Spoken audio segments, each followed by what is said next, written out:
ভারতের পশ্চিমবঙ্গের বিধানসভা নির্বাচনের প্রথম দফাতেই জালিয়াতির অভিযোগ উঠেছে। বরগ্রা বিধানসভা কেন্দ্রের 186 নম্বর বুথে ভোট গ্রহণ ঘিরে তৈরি হয়েছে তীব্র বিতর্ক।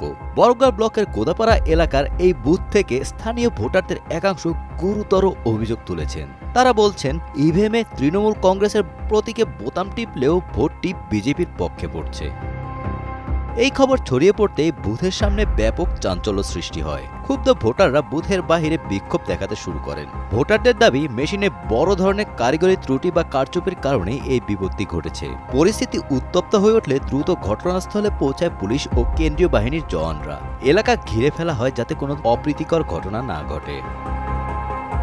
ভোটের স্বচ্ছতা নিয়ে প্রশ্ন তুলেছেন স্থানীয় বাসিন্দারা। ঘটনার খবর পৌঁছাতে এলাকায় উত্তেজনা চরমে ওঠে। যদিও নির্বাচন কমিশনের সংশ্লিষ্ট কর্মকর্তারা এ বিষয়ে কোনো প্রতিক্রিয়া জানাননি। তবে গোটা ঘটনায় ওই বুথে ভোট প্রক্রিয়া সাময়িক ব্যাহত হয়। প্রায় একই ধরনের অভিযোগ ওঠে নন্দীগ্রামেও।